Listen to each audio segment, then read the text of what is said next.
बल, बुद्धी आणि सद्विचारासाठी शिक्षण हे ब्रीद घेऊन पुण्यनगरीत गरिबांच्या मुलांना अल्प दरात KG to PG व्यवसायाभिमुख शिक्षण देऊन त्यांना 100% प्लेसमेंट असिस्टंट देत त्यांचा शैक्षणिक, सामाजिक, आर्थिक, राजकीय, औद्योगिक, कला, क्रीडा, सांस्कृतिक, विज्ञान आणि संशोधन अशा सर्व क्षेत्रात सर्वांगीण विकास व्हावा म्हणून कटिबद्ध असलेली पुण्यातील फास्टेस्ट ग्रोईंग शैक्षणिक संस्था म्हणजे जाधवर ग्रुप ऑफ इन्स्टिट्यूट। उच्च विद्याविभूषित प्राचार्य डॉक्टर सुधाकरराव जाधवर आणि ॲडव्होकेट शार्दूलराव सुधाकरराव जाधवर यांच्या कुशल नेतृत्वाखाली संस्था आज प्रगतीपथावर आहे।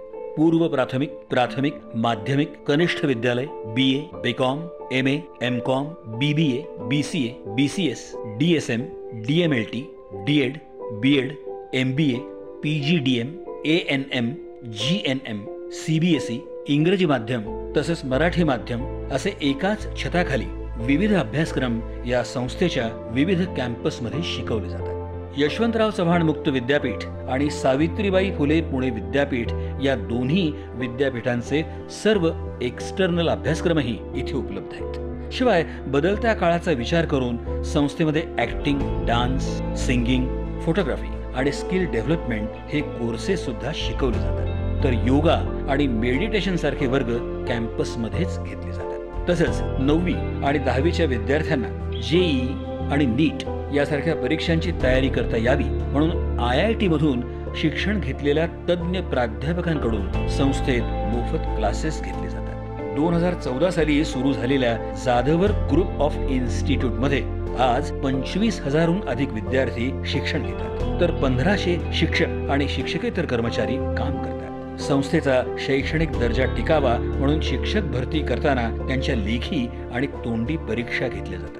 प्रसन्न आणि सुंदर कॅम्पस, प्रशस्त आणि अद्ययावत क्लासरूम, वर्गात digital board, KG to PG e learning, विद्यार्थ्यांच्या उपस्थितीची डिजिटल नोंद, उच्च शिक्षित आणि अनुभवी प्राध्यापक, थेअरी सोबत प्रॅक्टिकल शिक्षणावर भर, विविध क्षेत्रातील तज्ञांचं मार्गदर्शन असं विद्यार्थ्यांच्या सर्वांगीण विकासाला पोषक असं शिक्षण हे या संस्थेचं वेगळेपण। भारतीय संस्कृतीसोबत अमेरिकन तत्वज्ञानाचा अवलंब करून आंतरराष्ट्रीय दर्जाच्या शिक्षणाची संधी इथे विद्यार्थ्यांना मिळते। सशक्त युवा, सशक्त राजकारण, सशक्त भारत व्हावा या उद्देशाने त्यांनी गेल्या अनेक वर्षांपासून युवा संसद सुरू केली। महाराष्ट्र आणि गोवा या राज्यातनं या संसदेत विद्यार्थी सहभागी होतात। केंद्र शासन, राज्य शासन, लायन्स क्लब इंटरनॅशनल आणि नेहरू युवा केंद्राच्या संयुक्त विद्यमाने ही युवा संसद चालवली जाते।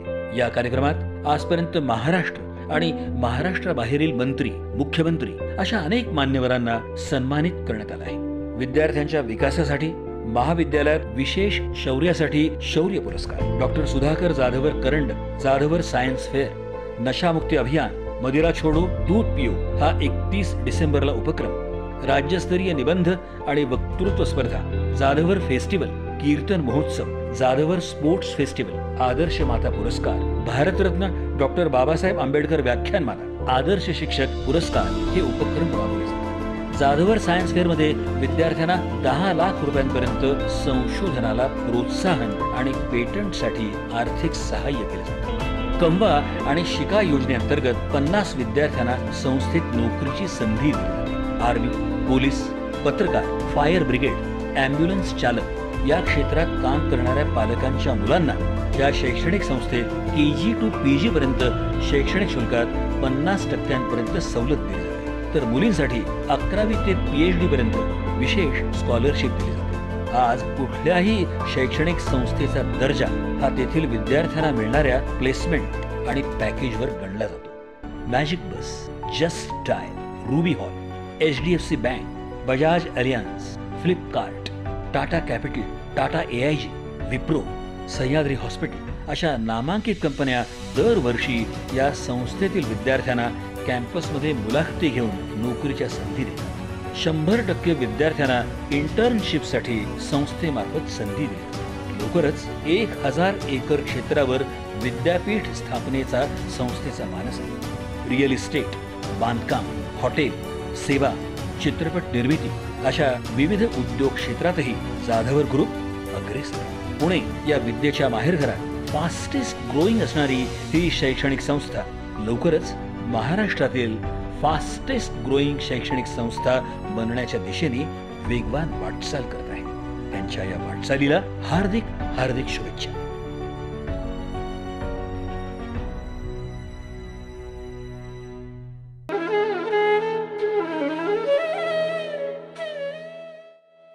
मुश्किलें जरूर हैं मगर ठहरा नहीं हूं मैं. मंजिल से जरा कह दो अभी पहुंचा नहीं हूं मैं.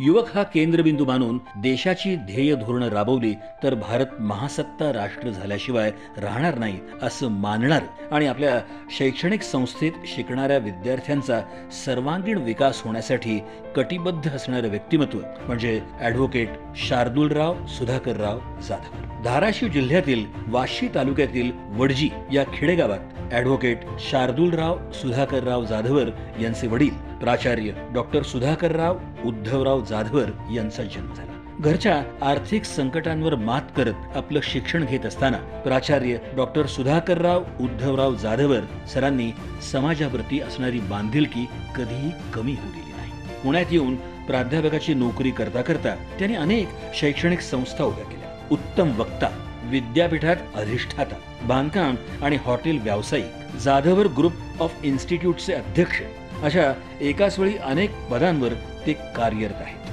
पुणे विद्यापीठाच्या व्यवस्थापन परिषदेवर सदस्य म्हणूनही त्यांनी 5 वर्ष काम केले. अशा या कर्तृत्ववान व्यक्तीच्या घरात ॲडव्होकेट शार्दूलराव सुधाकरराव जाधवर यांचा जन्म पुण्यात झाला. अतिशय कमी वयात ॲडव्होकेट शार्दूलराव सुधाकरराव जाधवर यांनी जाधवर ग्रुप आणि जाधवर ग्रुप ऑफ इन्स्टिट्यूटच्या उपाध्यक्षपदाची धुरा सांभाळली. ॲडव्होकेट शार्दूलराव सुधाकरराव जाधवर यांनी diploma in human rights, diploma in labour law, diploma in corporate law, cyber law, MCom, LLB, MBA, PGDHRM, LLM अशा अनेक पदव्या त्यांनी कमी वयातच संपादन केल्या. 1995 साली एका कन्या शाळेपासून सुरुवात झालेला शिक्षण संस्थांचा हा प्रवास आज 80 शाखांपर्यंत पोहोचलाय. त्यापैकी 40 शैक्षणिक संस्थांची जबाबदारी ॲडव्होकेट शार्दूलराव सुधाकरराव जाधवर स्वतः सांभाळतात. ॲडव्होकेट शार्दूलराव सुधाकरराव जाधवर यांना आजपर्यंत महाराष्ट्र रत्नभूषण पुरस्कार, दिल्ली येथील राष्ट्रीय एकता पुरस्कार अशा वेगवेगळ्या 40 पुरस्कारांनी सन्मानित करण्यात आलं आहे. भविष्यात जन्मभूमी आणि कर्मभूमी या ठिकाणी 1000 एकर क्षेत्रावर विद्यापीठ स्थापनेचा जाधवर ग्रुप ऑफ इन्स्टिट्यूटचा मानस आहे. रिअल इस्टेट, बांधकाम व्यवसाय, शिक्षण, हॉटेल, सेवा क्षेत्र अशा अनेक क्षेत्रात जाधवर ग्रुप सध्या कार्यरत आहे. हे सर्व यश मिळवताना वडील प्राचार्य डॉक्टर सुधाकरराव जाधवर सर, आई सुरेखाताई सुधाकरराव जाधवर यांचं मोलाचं मार्गदर्शन असल्याचं ते आवर्जून सांगतात. अशा या कर्तृत्व संपन्न व्यक्तिमत्वाच्या कार्याला मानासाठी त्यांचं यशाचं शिखर हे असंच विस्तारत जावं आणि समाजाशी त्यांचं नातं असंच वृद्धिंगत हो यासाठी आमच्या शुभेच्छा सदैव त्यांच्या पाठीशी. निश्चयाचा महामेरू, बहुत जणांचे आधारू, अखंड स्थितीचा निर्धारू श्रीमंत योगी, यशवंत, कीर्तिवंत, ज्ञानवंत, पुण्यवंत, वर्धवंत, सामर्थ्यवंत जाणता राजा, या भूमंडळाचे ठाई धर्मरक्षायचा नाही, महाराष्ट्र धर्म राहिला काही तुम्हा कारणी. सर्वप्रथम छत्रपती शिवाजी महाराजांच्या पावनस्मृतीला अभिवादन करतो. भारतरत्न डॉक्टर बाबासाहेब आंबेडकर यांच्याही पावनस्मृतीला मी अभिवादन करतो. मी ॲडव्होकेट शार्दूलराव सुधाकरराव जाधवर, उपाध्यक्ष जाधवर ग्रुप ऑफ इन्स्टिट्यूट या नात्यानं आपल्या सर्वांचं 4th doctor Babasaheb Ambedkar online lecture series म्हणजेच 4थ्या भारतरत्न डॉक्टर बाबासाहेब आंबेडकर ऑनलाईन व्याख्यानमालेमध्ये मनापासून खूप खूप स्वागत करतो. शिका, संघटित व्हा, संघर्ष करा. जे ब्रीद डॉक्टर बाबासाहेब आंबेडकर यांनी तळागाळातील लोकांना, गोरगरीब, शोषित, दलित, वंचित समाजातील लोकांना, आदिवासी लोकांना जे ब्रीद दिलं, तेच ब्रीद नव्यानं विद्यार्थ्यांना, या देशातील युवकांना आणि परत एकदा सर्व जनतेपर्यंत हे ब्रीद डॉक्टर बाबासाहेब आंबेडकर यांचं पोहोचलं पाहिजे म्हणून हा एक आगळा वेगळा उपक्रम जाधवर ग्रुप ऑफ इन्स्टिट्यूटच्या माध्यमातून मागील 4 वर्षापासून आपण त्या ठिकाणी घेत आहोत. मला सांगताना आनंद वाटतो की डॉक्टर बाबासाहेब आंबेडकर यांच्यावरती जी व्याख्यानमाला आपण सुरू केली ती ह्या व्याख्यानमालेला आपल्यासोबत Jadhavar group of institute, Jadhav group of इन्स्टिट्यूटमध्ये कार्यरत असणाऱ्या सर्व शैक्षणिक शाखा, त्याचबरोबर Lions Club International, Lions Club Pune Pearl, Lions Club Global Teacher यांच्या सर्वांच्या संयुक्त विद्यमाने हा कार्यक्रम त्या ठिकाणी पार पडत आहे. हा कार्यक्रम घेत असताना याचं अजून एक आगळं वेगळं महत्त्व आहे. जर आपण पाहिलं तर या कार्यक्रमाची जी थीम आपण दिलेली आहे पत्रिकेमध्ये ती अशी आहे, the evolving classroom of 50,000+ student to strengthen the Indian democracy. भारतीय लोकतंत्राला मजबूत करण्यासाठी 50,000 पेक्षा जास्त युवकांचं ही एक क्लासरूम आहे असं आपण त्याला त्या ठिकाणी संबोधलेलं आहे. आणि म्हणून हा कार्यक्रम घेत असताना या कार्यक्रमाला फार मोठ्या प्रमाणावरती अनन्यसाधारण असं महत्त्व आहे. कारण या कार्यक्रमाचं हे 4थं वर्ष जरी असलं तरी मागील 3 वर्षामध्ये, वर्ष पहिलं, दुसरं, तिसरं आणि हे 4थं वर्ष, मागच्या 3 वर्षामध्ये जवळपास 30 विषय, 30 वक्ते, 30 दिवस डॉक्टर बाबासाहेब आंबेडकर यांच्या चरित्रावरती, त्यांच्या धोरणांवरती, त्यांच्या विविध पैलूंवरती, त्यांच्या विविध विचारांवरती त्या ठिकाणी विचारमंथन झालं. आणि याही वर्षी 4थ्या वर्षी अजून 10 वक्ते, 10 नवीन विषय, डॉक्टर बाबासाहेब आंबेडकर यांचे चरित्र, त्यांचे विचार, ह्या सगळ्या गोष्टी त्या ठिकाणी परत एकदा अभ्यासाला 10 वक्ते आपल्या सगळ्यांच्या समोर त्या ठिकाणी त्याच्यामध्ये ते येणार आहेत. आणि म्हणून मला असं वाटतं की किती हे विशाल व्यक्तिमत्व आहे की जवळपास ते मागचे झालेले 30 दिवस, हे आता होणारे 10 दिवस म्हणजे 40 दिवस, 40 विषय, 40 वक्ते, तरी देखील डॉक्टर बाबासाहेब आंबेडकर यांचं चरित्र अजून देखील संपलेलं नाही. किती किती किती हे विशाल व्यक्तिमत्व आहे याचा विचार आज आपण या ठिकाणी अत्यंत मोठ्या प्रमाणावरती त्या ठिकाणी करू शकतो. आणि म्हणून त्यांचे विचार हे समाजातील गोर गरीब, शोषित, दलित, वंचित, आदिवासी समाजातल्या लोकांपर्यंत पोहोचले पाहिजेत. एवढंच नाही तर ते सर्व घटकांमध्ये पोहोचलं पाहिजे. सर्व घटक ज्या वेळेसला मी म्हणतो त्यावेळेसला शिक्षक, engineers, doctor, lawyers, business community ह्या सगळ्यांपर्यंत पोहोचलं पाहिजे आणि सगळ्या जाती धर्माची लोक याच्यामध्ये आलीच पाहिजेत. याचा प्रयत्न हा माझा अत्यंत मोठ्या प्रमाणावरती आहे. कारण माझं वैयक्तिक एक मत आहे आणि ते मत असं आहे की आपल्या देशातली जी थोर महापुरुष होऊन गेलेली आहेत यांना आपण जातीच्या बेड्यांमध्ये बांधलेलं आपल्याला अत्यंत मोठ्या प्रमाणावरती दिसतं. हे माझं वैयक्तिक मत आहे. आज जर आपण बाबासाहेबांचा विचार केला तर बाबासाहेब आंबेडकर दलितांचे, छत्रपती शिवाजी महाराज मराठ्यांचे, लहुजी वस्ताद एका समाजाचे, वासुदेव बळवंत फडके एका समाजाचे, त्याच्यानंतर महात्मा ज्योतिबा फुले अजून एका समाजाचे. असं समाजांमध्ये आपण या सगळ्या लोकांना जे वाटून टाकलेलं आहे याच्यामुळं फार मोठ्या प्रमाणावरती आपल्या देशाचं नुकसान आणि त्यांनी जे विचार आपल्याला दिले या विचारांची कुठंतरी मोठ्या प्रमाणावरती पायमल्ली आपल्या सगळ्या लोकांकडनं होतीये हे मानणारा मी एक युवक त्या ठिकाणी आहे. आणि म्हणून सगळ्यांपर्यंत विचार पोहोचले पाहिजे. आज जर आपण पाहिलं तर सगळ्याच्या सगळ्या त्या ठिकाणी जेवढे काही पॉलिटिकल पार्टीज आज आहेत ज्यांचं 2024ला इलेक्शन आहे लोकसभेचं, 2024ला दिवाळीमध्ये आपले विधानसभेचे इलेक्शन्स आहेत, यात जर दोन्हीमध्ये पाहिलं तर हे लोकांनी मॅनिफेस्टोज काढायला सुरुवात केलेली. या मॅनिफेस्टोचा जर आपण विचार केला किंवा ज्यांना मॅनिफेस्टोला आपण त्या ठिकाणी जर म्हणलं की तर त्यांचं काय ते काम करून दाखवणार आहे त्या 5 वर्षामध्ये, कोणाला कशा पद्धतीचे न्याय देणार आहे, कोणाला कशा पद्धतीनं सगळ्या गोष्टी पुरवल्या जाणार आहेत, या सगळ्या गोष्टी ही जी लोक त्या ठिकाणी मॅनिफेस्टोमध्ये देतात, मला सांगताना आनंद वाटतो की या सगळ्या गोष्टींचा विचार 75-80 वर्षापूर्वी त्या ठिकाणी डॉक्टर बाबासाहेब आंबेडकर यांनी संविधान लिहिताना आणि ज्या वेळेसला संविधान लागू झालं त्यावेळेसला सुद्धा त्या ठिकाणी या सगळ्या गोष्टीचा विचार झालेला आपल्याला मोठ्या प्रमाणावरती त्या ठिकाणी दिसतो.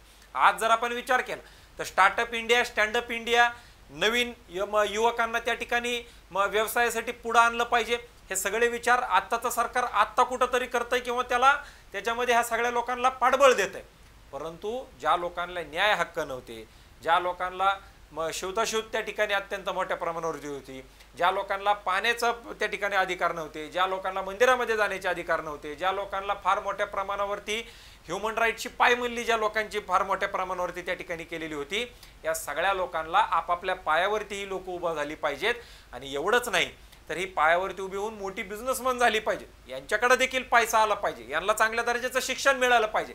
या सगळ्या गोष्टीची व्यवस्था ही संविधानामध्येच अत्यंत मोठ्या प्रमाणावरती कायद्याच्या माध्यमातून करून देण्याचं काम हे त्यावेळेसला या आपल्या महान थोर पुरुषानं त्या ठिकाणी केलेलं होतं. आणि म्हणून ही जी दूरदृष्टी आहे, या दूरदृष्टीला त्या ठिकाणी आज मला सलाम करावासा वाटतो. आज या ठिकाणी मी आपल्याशी बोलतोय, अनेक लोक विचार मांडतायत. या कार्यक्रमाच्या खाली सुद्धा जे कमेंट्स येणार त्या कमेंटमध्ये तुम्ही तुमचे विचार मांडू शकतात. हे कुणामुळे आहे?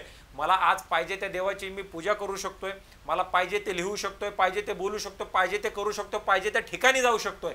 हे कुणामुळे आहे? तर ते एकमेव माणूस आहे आणि त्या माणसाचं नाव म्हणजे डॉक्टर बाबासाहेब आंबेडकर आहेत. आणि ती गोष्ट आहे ती म्हणजे भारतीय संविधान.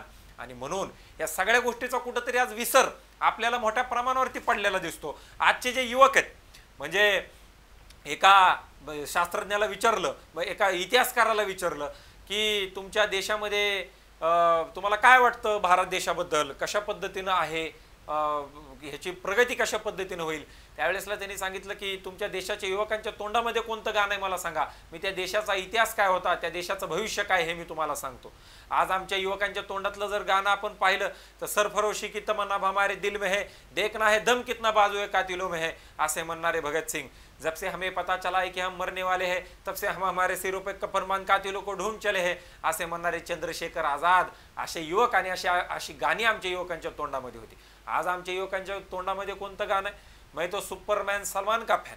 आणि म्हणून आजचे जे युवक आहेत, या युवकांना डॉक्टर बाबासाहेब आंबेडकर, महात्मा ज्योतिबा फुले, स्वातंत्र्यवीर सावरकर, वासुदेव बळवंत फडके, महात्मा गांधी, त्याच्यानंतर लोकमान्य बाळ गंगाधर टिळक, छत्रपती संभाजी महाराज, झाशीच्या राणी, या थोर पुरुषांचा अभ्यासच आमच्या युवकांना त्या ठिकाणी नाहीये. आणि याच्यामध्ये मला असं वाटतं की युवकांना दोष देणं ह्या त्या ठिकाणी आता बंद केलं पाहिजे. आणि म्हणून एक शिक्षण संस्था चालक म्हणून ज्या वेळेसला आज जाधव ग्रुप ऑफ इन्स्टिट्यूटमध्ये 25,000 विद्यार्थी शिक्षण घेत आहेत, त्यावेळेसला माझं मत असं आहे की या युवकांना कोणताही दोष न देता, कारण आज आमची शिक्षण पद्धती जर बघितली तर जी इंग्रजांनी बनवलेली होती ती जशीच्या तशी शिक्षण पद्धती आज देखील आम्ही त्या ठिकाणी अंमलामध्ये आणलेली आहे आणि त्याच्यावरतीच आमचं कामकाज मोठ्या प्रमाणावरती चालू आहे. आज आमच्या इतिहासामध्ये शिवाजी महाराजांचा विचार केला तर 4थी 5वीच्या पुढे शिवाजी महाराज नाही, संभाजी महाराज नाही, स्वातंत्र्यवीर सावरकर नाही, वासुदेव बळवंत फडके नाही, स्वामी विवेकानंद नाही, झाशीच्या राणी नाही, जिजामातांचा इतिहास नाही, या कोण्याही मोठ्या लोकांचा, महाराणा प्रतापांचा इतिहास नाही, ह्या कोणत्याही मोठ्या लोकांचा इतिहास नाही. मग ह्या लोकांनी, आमच्या युवकांनी ह्या लोकांकडनं प्रेरणा घ्यायची कशी? आणि नुसतीच ह्यांची नावं घ्यायची आणि युवकांना शिव्या घालत बसायचं की हे युवक या सगळ्या लोकांचा विचार करत नाही, त्यांचे विचार त्या ठिकाणी सांगितले जात नाही. आणि म्हणून याचे दोन परिणाम झाले. आज युवकांना शिव्या घातल्या जातात या सगळ्या लोकांच्या नावानं, आणि दुसरी गोष्ट म्हणजे त्यांचे जर विचारच समजले नाही तर त्या लोकांनी त्यांचा आदर्श घ्यायचा कसा आणि त्यांच्या जयंत्या पुण्यतिथ्या साजऱ्या कशा करायच्या.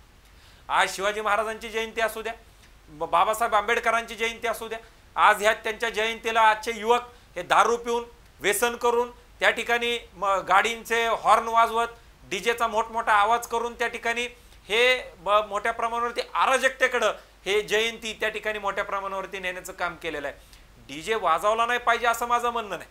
त्यांची जयंती पुण्यतिथी जेवढा जोश अंगामध्ये असेल तितक्या जोशाने ह्या सगळ्या गोष्टी त्याच्यामध्ये झाल्या पाहिजेत. परंतु ज्या लोकांनी व्यसनापासून लांब राहा म्हणून सांगितलं, ज्या लोकांनी महिलांचा सन्मान करा म्हणून सांगितलं, ज्या लोकांनी राष्ट्रप्रथम म्हणून सांगितलं, याचा विचार आज आपण करतोय का त्यांच्या जयंतीच्या दिवशी? याचा विचार आज आपल्याला त्या ठिकाणी करावा लागेल. थोर महात्मे होऊन गेले, थोर महात्मे होऊन गेले, चरित्र त्यांची पहा जरा, आपणही त्यांच्या समान व्हावे, हाच सापडे बोध खरा, हाच सापडे बोध खरा. आज बाबासाहेबांचा जर संघर्ष आपण पाहिला, या लोकांना नीट शाळेमध्ये बसता आलं नाही, या लोकांना खायला चांगलं अन्न मिळालं नाही, या लोकांना प्यायला पाणी त्या ठिकाणी मिळालं नाही. प्रत्येक ठिकाणी हुडतूड करून, जात दाखवून सगळ्यात खालच्या थराला ते कसे आहेत याची जाणीव करून देण्याचं काम अत्यंत मोठ्या प्रमाणावरती केलं. तरी सुद्धा ती लोक मनानं हारली नाहीत. त्यांनी स्वतःचा फक्त विचार केला नाही, तर त्यांनी या हजारो शोषित, दलित, वंचित, आदिवासी समाजातील लोकांच्या उद्धारासाठी स्वतःचं आयुष्य त्या ठिकाणी घालवलं आणि लाखो करोडो लोकांचा उद्धार त्या ठिकाणी करून दिला. ही प्रेरणा आपल्याला त्यांच्याकडनं घ्यावी लागेल. आणि एवढंच नाही तरी शिक्षण थांबवलं नाही, कोणत्याही वाईट मार्ग त्या ठिकाणी अवलंबला नाही. अत्यंत स्वच्छ सुंदर चरित्र हे डॉक्टर बाबासाहेब आंबेडकरांचं अत्यंत मोठ्या प्रमाणावरती आहे. आणि म्हणून हे विचार सगळ्या लोकांपर्यंत पोहोचले पाहिजेत, हे विचार प्रत्येक विद्यार्थ्यापर्यंत पोहोचले पाहिजेत. हा विचार आमचा अत्यंत मोठ्या प्रमाणावरती त्या ठिकाणी आहे. आज जर आपला विचार झाला, आज आपण आपल्या महाराष्ट्राचा विचार करा, भारत देशाचा विचार करा, तर याच्यामध्ये एक गोष्ट आपल्या सगळ्यांच्या लक्षात येऊ शकते, ती म्हणजे की आज आपला देश हा परत एकदा फाळणीच्या उंबरठ्यावरती जातोय का काय, याची भीती मला माझ्यासारख्या युवकाला त्या ठिकाणी वाटू लागलेली. ज्यावेळेसला डॉक्टर बाबासाहेब आंबेडकर म्हणले होते की या देशाची फाळणी एकदा धर्माच्या याच्यावरती झालेली आहे, नंतर ही फाळणी परत एकदा जातीवरती त्या ठिकाणी देशाची फाळणी होऊ शकते. आज प्रत्येक समाजाच्या आरक्षणासाठी त्या ठिकाणी मागणी, आज मराठा समाज आहे, ब्राह्मण समाज आहे, मुसलमान समाज आहे, धनगर समाज आहे, अजून इतर अनेक समाज आहेत जे की त्या ठिकाणी आरक्षणाची मागणी अत्यंत मोठ्या प्रमाणावरती त्या ठिकाणी करतायत. आणि या सगळ्या आरक्षणाची मागणी करत असताना कुठंतरी देश हा आपला मागं सुटत चाललेला आहे, याचा देखील विचार आपल्याला गांभीर्याने या ठिकाणी करणं हे अत्यंत गरजेचं आहे. आणि म्हणून प्रत्येक समाजामध्ये अनेक त्या ठिकाणी लोक आहेत, या सगळ्याच लोकांना आरक्षणाची गरज आहे असं नाहीये. आणि त्याच्यामुळं आर्थिक मूल्य लक्षामध्ये घेता ज्याची जशी आर्थिक परिस्थिती त्याला त्या पद्धतीचं आरक्षण हा विचार देखील आज आपल्याला त्या ठिकाणी करणं अत्यंत मोठ्या प्रमाणावरती गरजेचं आहे. कारण हा जर विचार आपण नाही केला तर येणाऱ्या कालावधीमध्ये हा देश परत एकदा फाळणीच्या उंबरठ्यावरती उभा राहील, नसेल तर फार मोठ्या प्रमाणावरती अराजकता आपल्या देशामध्ये माजू शकते. हा विचार आज आपल्याला या ठिकाणी करणं, या आंबेडकर व्याख्यानमालेच्या निमित्तानं करणं आज आपल्याला या ठिकाणी गरजेचं आहे असं मला त्या ठिकाणी वाटतं. आज ही व्याख्यानमाला घेत असताना कोरोनामध्ये ही व्याख्यानमाला चालू झाली. 2021-22 साली कोणालाही त्या ठिकाणी कोणतीही जयंती, पुण्यतिथी, सण वार कोणत्याही गोष्टी साजऱ्या करता येत नव्हत्या, परंतु डॉक्टर बाबासाहेब आंबेडकरांची जयंती म्हणले की एक वेगळाच उत्साह, डॉक्टर बाबासाहेब आंबेडकरांची जयंती म्हणले की एक वेगळीच पॉझिटिव्हिटी ही समाजातल्या प्रत्येक घटकामध्ये त्या ठिकाणी असते. आणि म्हणून ह्या लोकांपर्यंत एखादा कार्यक्रम पोहोचला पाहिजे, नुसतं नाच गाणं न करता एक विचारात्मक काम आपण त्या ठिकाणी केलं पाहिजे, जे की डॉक्टर बाबासाहेब आंबेडकरांच्या व्यक्तिमत्वाला साजेस असा असेल, त्यांना आवडणारी गोष्ट आपण केली पाहिजे. म्हणून ही आपण व्याख्यानमाला त्या ठिकाणी मोठ्या प्रमाणावरती चालू केली. 2021-22-23 साली आपण ही ऑनलाईन घेतली आणि याही वर्षी आपण ही व्याख्यानमाला ऑनलाईन आपण त्या ठिकाणी घेतोय. हा कार्यक्रम घेत असताना हा कोणत्याही आपण झूम ॲपवरनं घेत नाहीये, MS टीमवरनं घेत नाहीये किंवा गुगल मीटवरनं घेत नाही. हा जाणीवपूर्वक यूट्यूबवरती हा कार्यक्रम आपण घेतोय की जेणेकरून जोपर्यंत इंटरनेट आहे, जोपर्यंत यूट्यूब आहे, चिरकाळ डॉक्टर बाबासाहेब आंबेडकरांच्या विविध विषयांवरचे मार्गदर्शन हे तुम्हाला सगळ्यांना त्या ठिकाणी ऐकायला मिळाले पाहिजेत, आपल्या विद्यार्थ्यांना त्या ठिकाणी ऐकायला मिळाले पाहिजेत. म्हणून याचं नियोजन आणि आयोजन संस्थेच्या वतीनं अत्यंत गांभीर्यपूर्वक विचार करून त्या ठिकाणी आपण त्याच्यामध्ये केलेला आहे. आज हा कार्यक्रम त्या ठिकाणी जर आपण पाहिलं तर 14 एप्रिल 2024 ते 23 एप्रिल 2024 जवळपास 10 दिवस हा कार्यक्रम त्याच्यामध्ये चालणार आहे. आणि ज्याच्यामध्ये अत्यंत विविध मान्यवर हे त्यांचे मार्गदर्शन अत्यंत चांगल्या पद्धतीनं आपल्या सगळ्यांना करतील. आज या वर्षी जर आपण विचार केला तर 4थ्या भारतरत्न डॉक्टर बाबासाहेब आंबेडकर व्याख्यानमालेमध्ये अनेक वेगवेगळे विषय आपण त्या ठिकाणी घेतलेले आहेत. भारतीय संविधान व सत्याग्रह, राष्ट्रपुरुष डॉक्टर बाबासाहेब आंबेडकर, भारतीय संविधान सभेतील समारोपाचे भाषण, भारतीय संविधान व आपण, डॉक्टर बाबासाहेब आंबेडकर यांचे कामगार विषयीचे धोरण, डॉक्टर बाबासाहेब आंबेडकर यांचे चरित्र, भारतीय संविधान आणि डॉक्टर बाबासाहेब आंबेडकर यांनी आपल्याला काय दिले, डॉक्टर बाबासाहेब आंबेडकरांची डॉक्टर बाबासाहेब आंबेडकर वादी चळवळीत महिलांचे योगदान, डॉक्टर बाबासाहेब आंबेडकर व शैक्षणिक धोरण, अशा विविध गोष्टींवरती त्या ठिकाणी आपल्या सगळ्यांना मार्गदर्शन या कार्यक्रमाच्या माध्यमातून होणार आहे. म्हणजे किती विशाल व्यक्तिमत्व आहे बघा. सत्याग्रह आहे, महिलांचं धोरण आहे, संविधान आहे, कामगारांचं धोरण आहे, त्यांचं वैयक्तिक चरित्र आहे, शैक्षणिक धोरण आहे. वेगवेगळ्या विषयांवरती याही वर्षी आपल्या सगळ्यांना मार्गदर्शन हे मोठ्या प्रमाणावरती त्या ठिकाणी होणार आहे. Doctor Sudhakarrao Jadhav social and educational ट्रस्टच्या माध्यमातून हा कार्यक्रम आपण नेहमीच त्या ठिकाणी अत्यंत चांगल्या पद्धतीने घेऊन चांगले मान्यवर या कार्यक्रमाला आले पाहिजेत हा प्रयत्न आपला त्या ठिकाणी असतं.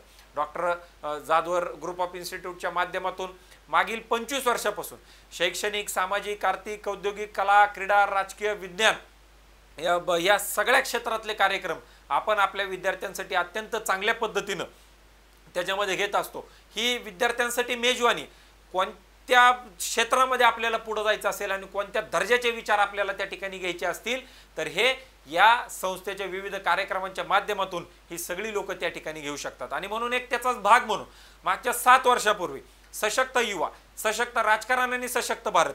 युवकांनी चांगल्या राजकारणामध्ये आलं पाहिजे, व्हाईट कॉलर लोक राजकारणामध्ये आली पाहिजेत.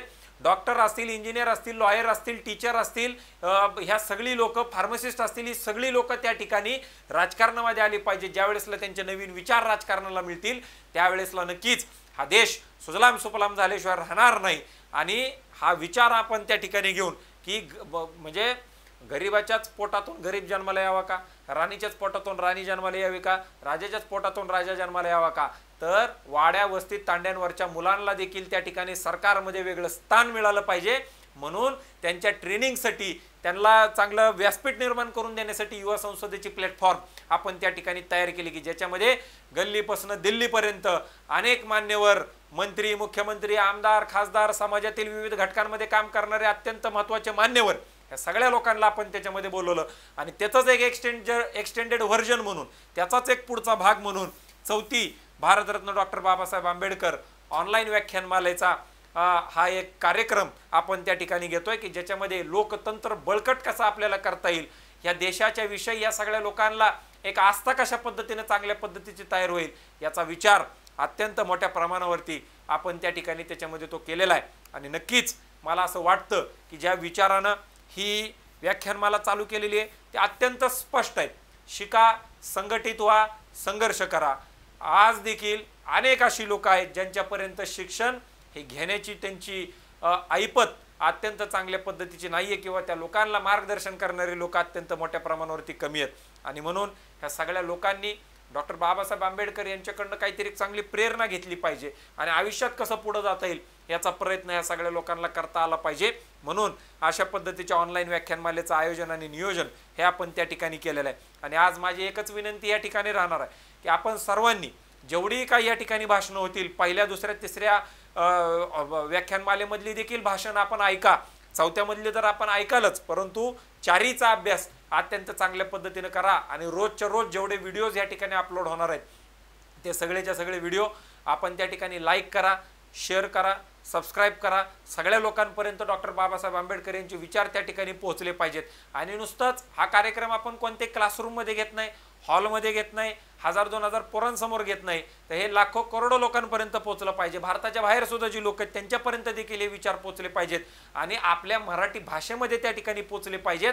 हा प्रयत्न आमचा अत्यंत मोठ्या प्रमाणावरती त्या ठिकाणी आहे आणि नक्कीच या प्रयत्नांना त्याच्यामध्ये यश येईल. अत्यंत प्रामाणिक प्रयत्न हा आमचा आहे की डॉक्टर बाबासाहेब आंबेडकरांचे विचार हे तळागाळातील लोकांपर्यंत पोहोचावे, त्यांनी त्यांच्याकडनं काहीतरी चांगल्या गोष्टी शिकाव्यात आणि आपल्या आयुष्याच्या पूर्ण वाटचालीमध्ये त्या अंमलामध्ये आणाव्यात आणि आपलं आयुष्य अत्यंत चांगल्या पद्धतीचं घडवून घ्यावं, हीच आशा आणि अपेक्षा आम्हाला त्या ठिकाणी आहे. आपण सगळेजण या कार्यक्रमासाठी जुडलात, मी आपल्या सर्वांचे मनापासून खूप खूप आभार व्यक्त करतो. बोधिसत्व महामानव डॉक्टर बाबासाहेब आंबेडकर यांच्याही पावन स्मृतीला पुनश्च एकदा अभिवादन करतो आणि थांबतो. धन्यवाद. जय हिंद, जय महाराष्ट्र, जय भीम.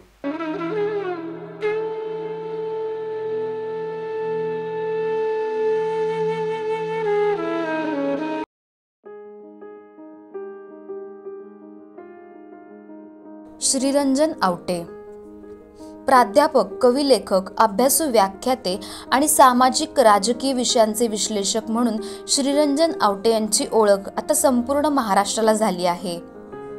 सावित्रीबाई फुले पुणे विद्यापीठामध्ये ते राज्यशास्त्र विषयाचे प्राध्यापक आहेत. विविध पुस्तकांचे लेखन, भाषांतर त्यांनी केले आहे. त्यांच्या सिंगल या पुस्तकाला वाचकांचा मोठा प्रतिसाद लाभला असून त्याला पुरस्कारही मिळाला आहे. भारताची राज्यघटना हा त्यांच्या जिव्हाळ्याचा अभ्यास विषय असून वृत्तपत्रीय लेखन, व्याख्याने, मुलाखती यांच्या माध्यमातून त्यांनी राज्यघटनेची तत्त्वे रुजवण्यासाठी सामाजिक व राजकीय जागृती केली आहे.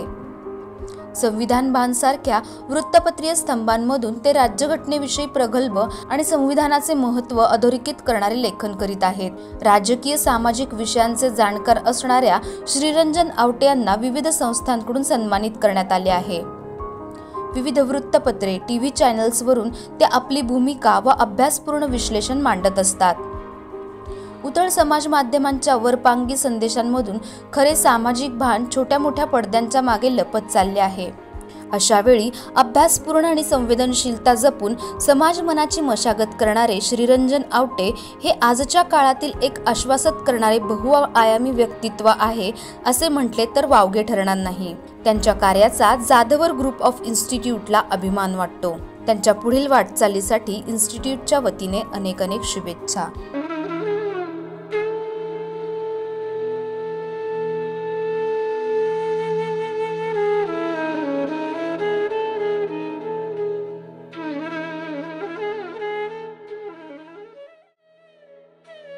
नमस्कार.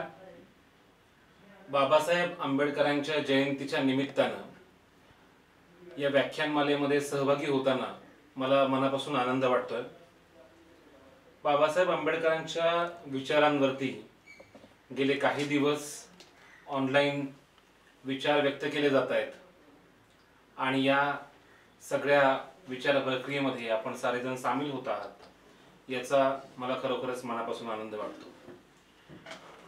बाबासाहेबांची ही 133वी जयंती आहे आणि दरवेळेस बाबासाहेब आंबेडकरांची जयंती, महात्मा फुलेंची जयंती 11 एप्रिल ते 14 एप्रिल हा जो कालखंड आहे हा समतेचा सप्ताह म्हणून सुद्धा साजरा केला जातो. बाबासाहेबांचा जन्मदिवस 14 एप्रिल हा समतेचा दिवस म्हणूनही आपण अलीकडे साजरा करतो आहोत. मला नेहमी असा प्रश्न पडतो की भीमजयंती जेव्हा जेव्हा येते तेव्हा तेव्हा प्रत्येक चौकामध्ये बाबासाहेबांचे पुतळे असतात, त्यांचे बॅनर असतात आणि मोठ्या जल्लोषामध्ये सगळा उत्सव होत असतो. मला प्रश्न असा पडतो की यातले खरे बाबासाहेब कोणते आणि खोटे बाबासाहेब कोणते. म्हणजे एखादा चित्रकार इतकं हुबेहूब चित्र काढतो आणि मग आपल्याला प्रश्न असा पडतो की अरे हे वास्तव चित्र आहे, हे फोटो आहे का हे चित्र आहे, आणि आपण गोंधळून जातो. तसंच अनेकदा सगळेच जण जेव्हा बाबासाहेबांचा जयघोष करायला लागतात तेव्हा प्रश्न असा पडतो की ज्या बाबासाहेबांचा विचार आपण सांगतो आहोत आणि जो खरोखर बाबासाहेब विचार जगले तो नेमका विचार काय होता हे आपण समजावून घेतलं पाहिजे. कारण आता पूर्ण भारतभर खरं काय खोटं काय, असली काय नकली काय, कोण पात्र कोण अपात्र असं सगळं सुरू आहे. त्यामुळे फेकू कोण आहेत, खरे नेते कोण आहेत हे आपल्याला समजावून घेतलं पाहिजे. आणि म्हणून जर बाबासाहेब समजावून घ्यायचे असतील, खरे बाबासाहेब समजावून घ्यायचे असतील तर खोटे बाबासाहेब कोण आहेत आणि खोट्या बाबासाहेबांची कोणकोणती रूपं आहेत हे आपण समजावून घेतलं पाहिजे. कोणत्याही महापुरुषाच्या जयंतीला किंवा मयंतीला केवळ ते कधी जन्मले किंवा ते कधी निवर्तले याच्या पलीकडं त्यांनी काय विचार सांगितला हे समजावून घेणं अधिक महत्त्वाचं असतं. आणि त्या दृष्टिकोनातून बाबासाहेबांची खरी ओळख, त्यांचा खरा विचार समजावून घेणं महत्त्वाचं आहे. बाबासाहेबांची साधारणपणे 3 खोटी रूपं आपल्या समोर सादर केली जातात. त्यातलं पहिलं खोटं रूप आहे ते म्हणजे भगवे बाबासाहेब. अनेकदा असं सांगितलं जातं की बाबासाहेब आंबेडकर हे कट्टर हिंदुत्ववादी होते. हिंदू धर्मियांना प्राधान्यानं वागणूक मिळावी, ते प्रथम दर्जाचे नागरिक आहेत अशा प्रकारची वागणूक मिळावी आणि इतर धर्मियांना विशेषतः मुस्लिमांना दुय्यम दर्जाची वागणूक मिळावी अशा प्रकारचा विचार बाबासाहेबांनी सांगितला. अशी एक प्रचाराची मोहीम हिंदुत्ववादी विचारांचे पुरस्कर्ते, काही संघटना या जाणीवपूर्वक करताना दिसतात. आता बाबासाहेबांचं हे रूप हे निव्वळ खोटं रूप आहे. याचं कारण असं, 1936 साली बाबासाहेबांनी जाहीर असं सांगितलं, हिंदू म्हणून जन्माला आलो, हिंदू म्हणून मरणार नाही. याचा अर्थच असा की इथल्या धर्मामध्ये जी विषमता आहे, जी उतरंड आहे ती मला मान्य नाही. आणि त्याच्यामुळे मी जरी हिंदू धर्मामध्ये जन्माला आलेलो असलो तरी सुद्धा मी या धर्मामध्ये मरणार नाही. बाबासाहेब एवढं बोलून थांबत नाहीत.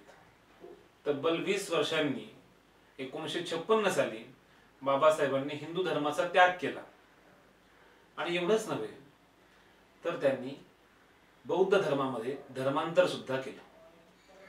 त्यामुळे ज्यांनी हिंदू धर्म सोडला, ज्यांनी हिंदू धर्मावरती कडाडून टीका केली, त्या बाबासाहेबांना हिंदुत्ववादी म्हणणं हा केवळ विनोद आहे.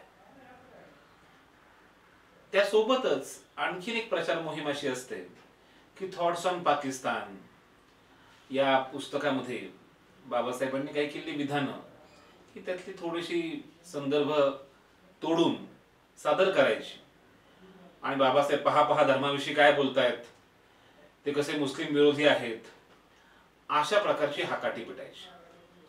प्रत्यक्षामध्ये बाबासाहेबांनी हिंदू धर्म सोडलेला असला, बौद्ध धर्मात धर्मांतर केलेलं असलं तरी ते कुठल्याही धर्माच्या विरोधी नव्हते. त्यामुळेच हिंदू असतील, मुस्लिम असतील, ख्रिश्चन असतील, कुठल्या धर्माला त्यांनी हे आपले शत्रू आहेत अशा प्रकारची मांडणी कधीही केलेली नाही.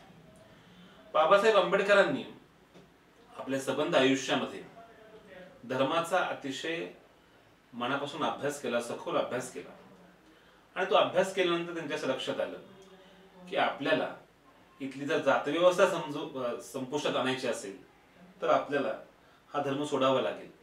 आणि त्यामुळे बाबासाहेबांना भगव्या रंगामध्ये रंगवलं जाणं हे अतिशय चुकीचं आहे आणि त्याच्यामुळे त्याचा आपण विरोध केला पाहिजे. दुसरं बाबासाहेबांचं रूप जे आहे ते आहे गडद निळे बाबासाहेब. गडद निळे कारण आपल्याला माहिती आहे की अनेकदा भीम जयंती जेव्हा जेव्हा येते तेव्हा सर्वत्र निळा रंग असतो आणि निळा रंग हा खरोखरच खूप शांततेचा, आभाळाचा असा रंग आहे, समतेचा रंग आहे. तो महत्वाचा आहेच. पण दुर्दैवानं आपल्याकडे झालं असं की सारे रंग, सारे महामानव हे जाती धर्मामध्ये वाटून घेतलेले आहेत आणि त्याच्यामुळे हळूहळू असं व्हायला लागतं की बाबासाहेब केवळ एका जातीचे, बाबासाहेब केवळ एका समूहाचे, अशा प्रकारची मांडणी व्हायला लागते.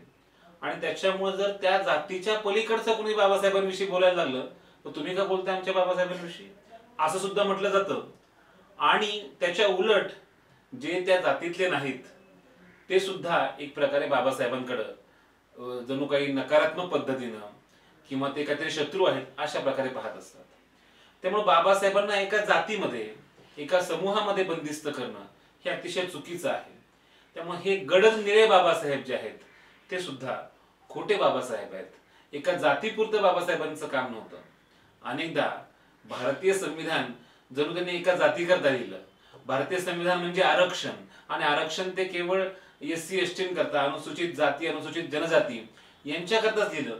एवढीच जुजबी लोकांना माहिती असते. खरं म्हणजे त्यांनी सर्वांसाठी किती मोठं काम केलं हे आपल्याला सहजपणे कळू शकतं जर आपण पुस्तकं वाचली तर. पण आपण पुस्तकं वाचत नाही आणि वरवरची जी माहिती असते त्याच्या आधारे आपण मांडणी करायला लागतो. आणि तिसरा भाग जो आहे तो म्हणजे बाबासाहेबांना देव म्हणून पुकारणं. त्यांचा एखादा जणू काहीतरी जसा गणपती देव आहे असं त्यांना दैवत्व बहाल करणं की ज्याची काहीही चिकित्सा होऊ शकत नाही.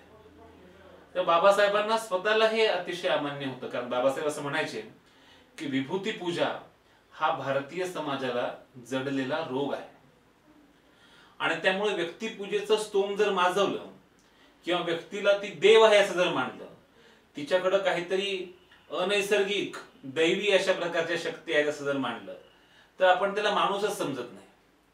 बाबासाहेब किती थोर होते, त्यांनी किती मोठं काम केलं हे वेगळं अधोरेखित करण्याची काही गरज नाही, ते सगळ्यांना माहिती आहे.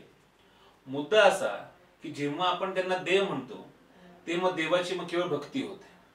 आणि जनार्दन वाघमारे नावाचे जे विचारवंत, त्यांचा एक धडा आम्हाला शाळेत असताना होता. त्याचं नाव होतं महापुरुषांचा पराभव. आणि ते म्हणाले होते की महापुरुषाला दोनदा मरण असतं. एकदा मरण जेव्हा त्याचा जीव जातो बायोलॉजिकल ज्याला म्हणता येईल, जीवशास्त्रीय अशा प्रकारचं मरण असतं. आणि दुसरं मरण हे त्याच्या अनुयायांकडनं असतं. जर अनुयायी हे डोळसपणे वागले नाहीत, अंधपणे वागले, तर मात्र त्या महापुरुषांच्या विचारांची हत्या होते. आणि त्यामुळे हे जे शेंदूर फासलेले, गणपती केलेले, दैवत्व दिलेले अशा प्रकारचे जे बाबासाहेब आहेत ते सुद्धा खोटे बाबासाहेब आहेत. त्यामुळे हे जे 3 प्रकार मी सांगितले, पहिला भगवे बाबासाहेब, दुसरे गडद निळे बाबासाहेब आणि तिसरे म्हणजे दैवत्व बहाल केलेले बाबासाहेब, हे 3ही बाबासाहेब खोटे बाबासाहेब आहेत. आता एकदा आपल्याला खोटे बाबासाहेब कोण हे कळालं की मग खऱ्या बाबासाहेबांकडे जायची वाट ही सोपी होते. मी हे यासाठी सांगतोय की आजच्या काळामध्ये सगळ्या महापुरुषांचं अपहरण होत आहे. म्हणजे महापुरुषांचा विचार, त्यांची प्रतीकं या साऱ्या गोष्टी पळवून नेल्या जात आहेत आणि वेगळाच इतिहास मांडण्याचा प्रयत्न होतोय.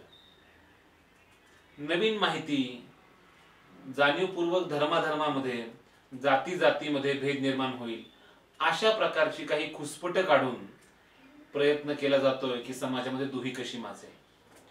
आणि त्याच्यामुळे या सगळ्या खोट्या बाबासाहेबांपासून आपण दूर राहिलं पाहिजे. बाबासाहेब कोण होते आणि बाबासाहेबांचा नेमका विचार काय होता? मला नेहमी असं वाटतं की त्यांच्या आयुष्यातले तपशील, त्यांच्या जन्मतारखा, मृत्यूच्या तारखा याच्या पलीकडे जाऊन आपण विचार केला पाहिजे की या माणसाचा विचार नक्की काय होता. आणि बाबासाहेबांचं खरं रूप जे आहे त्यातलं पहिलं रूप आहे ते म्हणजे ते समतेचे पुरस्कर्ते होते. बाबासाहेबांनी 2 महत्वाच्या गोष्टी सांगितल्या. ते म्हणाले की भिक्षुकशाही आणि भांडवलशाही हे आपले शत्रू आहेत आणि यांच्यामुळे इथे मोठ्या प्रमाणावरती विषमता निर्माण झालेली आहे.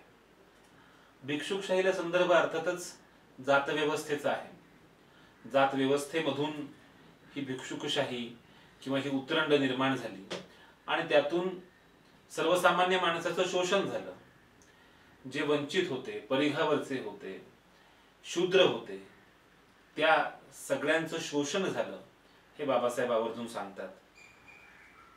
बाबासाहेबांचं एक महत्वाचं पुस्तक आहे, ॲनिहिलेशन ऑफ कास्ट, जाती निर्मूलनाविषयी हे पुस्तक आहे. आणि या पुस्तकामध्ये बाबासाहेबांनी फार महत्वाचं मूलभूत असं चिंतन केलेलं आहे.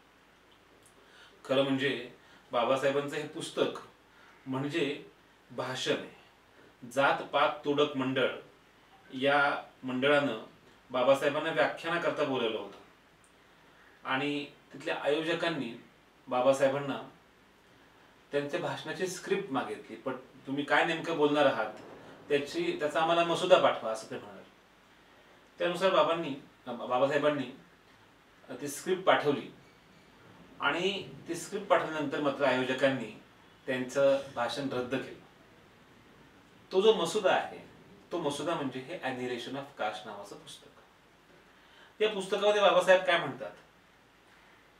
बाबासाहेब इथली जी जातव्यवस्था आहे तिचं अतिशय मूलगामी असे विश्लेषण करतात. आपल्याला माहिती आहे इथे चातुर्वर्ण व्यवस्था होती. म्हणजे ब्रह्माच्या डोक्यापासून ब्राह्मण, खांद्यापासून क्षत्रिय, मांड्यांपासून वैश्य आणि पायापासून शूद्र असे 4 वर्ण निर्माण झाले असं सांगितलं जातं. आणि त्याच्यातून मग जाती निर्माण झाल्या. मुळामध्ये वर्ण व्यवस्था ही कशासाठी होती तर ती श्रमाचं विभाजन करण्यासाठी होती. बाबासाहेब म्हणतात हे केवळ श्रमाचं विभाजन नाही, कामाची विभागणी नाही, हे श्रमिकांची सुद्धा विभागणी आहे.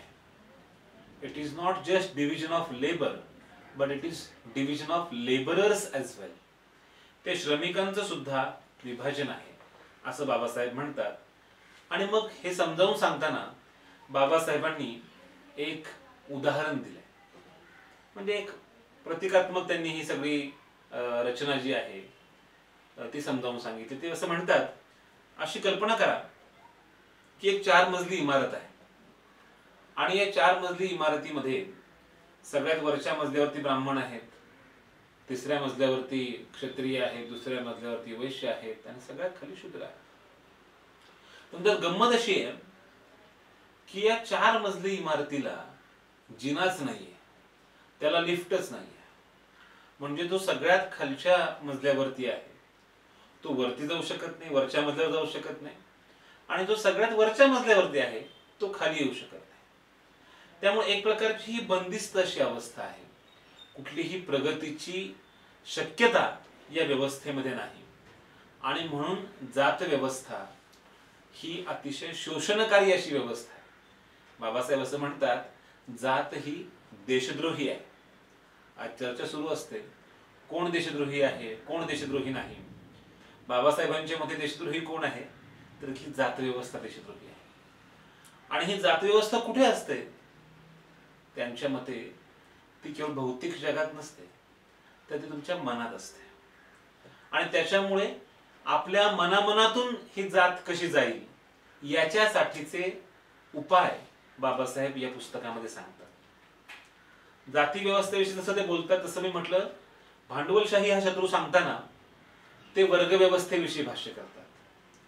कार्ल मार्क्स यानं जी आहेरे आणि नाहिरे अशा प्रकारची विभागणी करत विश्लेषण केलं, बाबासाहेब सांगतात की इथे जात आणि वर्ग यांचा एक त्रांगडा आहे, यांचा एक सहसंबंध आहे. आणि त्याच्यातून भारतातली जी एकूण समाज व्यवस्था ती अधिक गुंतागुंतीची झालेली आहे. त्यामुळे इथला जो सर्वहारा वर्ग आहे, ज्याच्याकडे कुठल्याही प्रकारची संसाधनं नाहीत, त्याच्यासाठी आपल्याला समता कशी प्रस्थापित करता येईल या अनुषंगानं बाबासाहेब मांडणी करतात. तसंच बाबासाहेब लिंगभावाविषयी अतिशय महत्वाची मांडणी करतात. 1927 साली बाबासाहेब असं म्हणाले होते की सर्व स्त्रिया दलित आहेत. आणि दुसरं त्यांचं विधान होतं, स्त्री हे जात संस्थेचं प्रवेशद्वार आहे.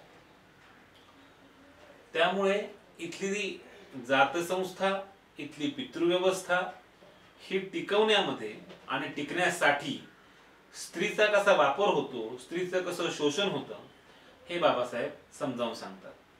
आणि त्याच्या पुढे जाऊन म्हणतात की जर आपल्याला समताधिष्ठित समाज निर्माण करायचा असेल तर आपल्याला लिंगभावाच्या आधारे होणारं शोषण हे संपवलं पाहिजे. ते असं म्हणतात की जर मला कोणी सांगितलं की एखाद्या देशाची प्रगती मोजायची, एखाद्या देशाने किती विकास केला, किती प्रगती केली, तर त्यासाठीचा माझा निकष आहे त्या देशातल्या स्त्रियांनी किती प्रगती केली, त्या किती पुढे गेल्या. त्यामुळे जात, वर्ग, लिंगभाव या तीनही मुद्द्यांविषयी भाष्य करत बाबासाहेब समतेची भाषा करतात.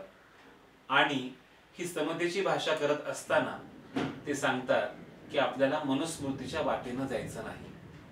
25 डिसेंबर 1927 ला बाबासाहेब आंबेडकरांनी मनुस्मृतीचं दहन केलं. ही मनुस्मृती सांगत होती, न स्त्री स्वातंत्र्यम अर्हती, स्त्रीला स्वातंत्र्य असताच कामा नये. स्त्री ही अबला आहे, तिनं उंबऱ्या बाहेर पडता कामा नये. चूल आणि मूल हेच तिचं क्षेत्र आहे. शूद्रांना अर्थातच स्वातंत्र्य नाही, कनिष्ठ जातींना स्वातंत्र्य नाही. बाबासाहेब हे खरं म्हणजे खूप पुस्तकप्रेमी होते, किती ग्रंथप्रेमी होते याचे अनेक दाखले आहेत. पण तरी सुद्धा बाबासाहेबांनी ठरवलं की आपण आपल्या समाजाला जागृत केलं पाहिजे आणि सांगितलं पाहिजे की चुकूनही या वाटेनं जाऊ नका. मनुस्मृती ही विषमतेची वाट आहे, विषमतेची विषवल्ली रुजवण्याची वाट आहे. आणि त्याच्यामुळे बाबासाहेबांनी मनुस्मृतीचं दहन केलं. आणि केवळ दहन नाही केलं तर भारतीय संविधानाच्या निर्मितीमध्ये अतिशय महत्वाची भूमिका बजावली. त्यामुळे एका बाजूला मनुस्मृतीचं दहन आणि दुसऱ्या बाजूला भारताच्या संविधान निर्मितीमध्ये महत्वाची भूमिका, असा बाबासाहेबांचा सगळा रोल आहे. आणि त्यामुळे बाबासाहेबांचं हे पहिलं खरं रूप आहे की ते समतेचे पुरस्कर्ते आहेत. दुसरं बाबासाहेबांचं रूप जे आहे ते आहे स्वातंत्र्य आणि समतेचे उद्घोषक. म्हणजे बाबासाहेब असं म्हणतात की फ्रेंच राज्यक्रांतीनं स्वातंत्र्याचा जय जयकार केला पण समतेचा बळी दिला. रशियन राज्यक्रांतीनं समतेचा जय जयकार केला पण स्वातंत्र्याला तिलांजली दिली.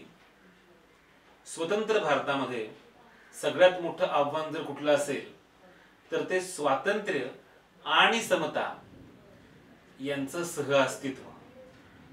स्वातंत्र्याला समतेपासून वेगळं करता येत नाही, समतेला स्वातंत्र्यापासून वेगळं करता येत नाही, आणि स्वातंत्र्य आणि समतेला बंधुतेपासून वेगळं करता येत नाही. आता तेव्हा शब्द बंधुता हा वापरला गेला. बंधुता हा शब्द सुद्धा पितृसत्ताक शब्द आहे, कारण तो बंधूंविषयी बोलतो. म्हणून स्त्रीवाद्यांनी या शब्दाला आक्षेप घेतला आणि मग दुसरा एक शब्द वापरला गेला, तो म्हणजे बंधू भगिनी भाव. मग आता आपल्याला कल्पना आहे की अलीकडे लेस्बियन, गे, बायसेक्शुअल, ट्रान्सजेंडर, क्विअर अशी एक मोठी वर्गवारी आहे, आणि त्यामुळे बंधू भगिनी भाव या शब्दाच्या ऐवजी आम्ही आपलं आयकार या पुस्तकामध्ये सहभाव हा शब्द वापरलेला आहे. त्यामुळं बंधुतेचा जो मूलभूत अर्थ आहे तो आहे सहभाव, मैत्रीचा अर्थ आहे, प्रेमाचा अर्थ आहे, आस्थेचा अर्थ आहे. आणि त्याच्यामुळे स्वातंत्र्य आणि समता हिला तुम्ही बंधुतेपासून वेगळं करू शकत नाही. लोकशाहीची ही मूलभूत मूल्ये आहेत आणि त्या मूल्यांच्या अधिष्ठानावरती देश उभा आहे, देशातली लोकशाही उभी आहे.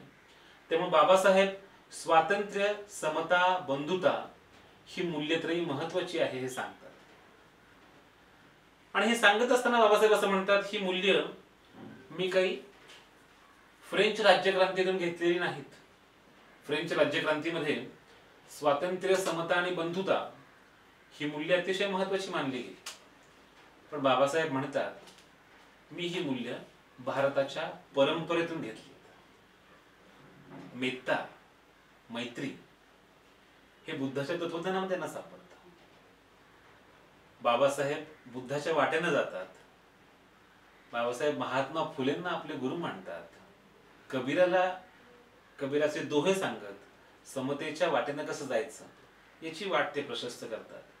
आणि त्यामुळे या मातीमध्ये जो सहभाव आहे, या मातीमध्ये ही जी सगळी परंपरा आहे, तिचा उद्घोष बाबासाहेब करतात. जी बुद्धानं सांगितली, जी चार्वाकानं सांगितली, जी महावीरांनी सांगितली, जी महानुभाव पंथानं सांगितली, वारकऱ्यांनी सांगितली, इथल्या सुफी परंपरेनं सांगितली, भक्ती परंपरेनं सांगितली, ढाई आखर प्रेम के पढे सो पंडित होय म्हणणाऱ्या कबीरानं सांगितली, इथली गंगा जमनी तहजीब जी बहिणाबाई चौधरींसारखी आमची बाई म्हणते, माणसा माणसा कधी होशील ना माणूस. बाबासाहेब तेच तर सांगतायत, माणसाला माणूस म्हणून हक्क मिळाला पाहिजे आणि तो हक्क त्याला सन्मानानं जगण्याचा आहे. इतरांनी आपल्याशी कसं वागावं त्याच पद्धतीनं आपण इतरांशी वागलं पाहिजे हे तत्व बाबासाहेब सांगतात. आणि म्हणून स्वातंत्र्य, समता आणि सहभाव या मूल्यांसाठीचे अतिशय आग्रही असं जे बाबासाहेबांचं रूप आहे ते सुद्धा आणखीन महत्वाचं असं रूप आहे. तिसरं बाबासाहेबांचं रूप जे आहे ते म्हणजे धर्माविषयी सकारात्मक भूमिका घेणारं असं ते आहे. अनेकदा असं होतं की बाबासाहेबांनी हिंदू धर्म नाकारला, पण हिंदू धर्म नाकारत असताना धर्म ही संस्थाच नको असं ते म्हणाले नाहीत. अनेकदा असं होतं की ही धर्म ही संस्थाच शोषणकारी आहे, शोषणमूलक आहे, म्हणून तिला फेकून द्या असं म्हटलं जातं. बाबासाहेबांनी ठरवलं होतं की जो धर्म हा संविधानातल्या तत्वांशी सुसंगत असा वागेल, तो अधिकाधिक संविधानाच्या मूल्यांच्या जवळ असेल, अशा धर्माचा अंगीकार आपण करायचा. त्यामुळे धर्माची आवश्यकता त्यांना आवश्यकता आहे हे त्यांच्या लक्षात येतं. आणि त्याच्यामुळे स्वातंत्र्य, समता, बंधुतेला अनुसरून सर्वांना न्याय देईल अशा प्रकारच्या बौद्ध धर्मामध्ये ते धर्मांतर करतात. त्यामुळे धर्माविषयी त्यांची भूमिका ही सकारात्मक आहे. बाबासाहेब धर्म नाकारत नाहीत, तर धर्माकडे अतिशय सकारात्मकतेनं ते पाहतात हे आपण लक्षात घेतलं पाहिजे. हा धर्म पठडीबाज होऊ नये, त्याचं कर्मकांड होऊ नये याविषयी बाबासाहेब अतिशय आग्रही आहेत. त्यामुळेच ते बौद्ध धर्मातल्या हीनयान किंवा महायान या पंथांचा विचार करत नाहीत. ते म्हणतात हे नवयान आहे, हे धर्माचं नवं रूप आहे. आणि त्यामुळे हे धर्माचं नवं रूप जे आहे ते जसं संविधानामध्ये बदल होऊ शकतात तसंच धर्म सुद्धा डबकं होता कामा नये. धर्म प्रवाही असला पाहिजे. आणि म्हणून आपल्या कल्पना आहे गौतम बुद्धासारखा धर्माचा संस्थापक असं म्हणतो की माझा शब्द हा अंतिम मानू नका. तुम्ही इतर सारे धर्म पाहिलेत तर कुठलाही धर्म संस्थापक असं म्हणणार नाही की माझा धर्म, माझा शब्द हा शेवटचा नाही. किंबहुना सगळे धर्म संस्थापक असं सांगतात की माझा शब्द हा अंतिम आहे, त्याच्यामध्ये कुठलीही दुरुस्ती होऊ शकत नाही, कुठलाही बदल होऊ शकत नाही. पण गौतम बुद्धानं स्वतःही मांडणी केली. बाबासाहेब त्याच मांडणीचा आधार घेत नवयान सांगतात, नव्या दिशेनं कसं जायचं याच्याविषयी भाष्य करतात. आणि पुढे जात असताना बाबासाहेब सांगतात, हे त्यांचं चौथं रूप आहे. ते म्हणतात की अत्तदीप भव, अर्थात तूच तुझा दिवा हो. म्हणजे अनेकदा असं असतं की सांगितलं जातं की अरे या पुस्तकात अमुक म्हटलंय किंवा कुठल्या तरी बाबा बुवानं काहीतरी सांगितलेलं आहे, ज्याला आपण म्हणतो ना बाबा वाक्यम प्रमाणम, की अमुक बाबा बुवांनी सांगितलं तर ते खरंच असणार, किंवा अमुक एखाद्या पुस्तकामध्ये सांगितलंय तर ते खरंच असणार. बाबासाहेब म्हणतात की कुठल्याही गोष्टीवरती आंधळेपणानं विश्वास ठेवू नका. त्याला प्रश्न विचारा, त्याची चिकित्सा करा. आणि ती चिकित्सा जेव्हा कराल तुम्ही तेव्हा तुम्हाला स्वतःला विचार करता येईल. स्वतःच्या विचार करण्याची प्रक्रिया सुरू होणं महत्वाचं असतं. एक कवी असं म्हणतो, कभी खुद को कॉल लगा के देखा है, सभी लाईनें व्यस्त है. आपण जगाशी बोलतो पण स्वतःशी बोलत नाही. आणि स्वसंवाद जेव्हा नसतो तेव्हा विचार करण्याची प्रक्रिया ही निर्माण होत नाही. आपल्या कोणीतरी विचार करत असतं. आणि त्याच्यामुळे बाबासाहेब या स्वतः विचार करण्याच्या प्रक्रियेचं महत्व हे अधोरेखित करतात.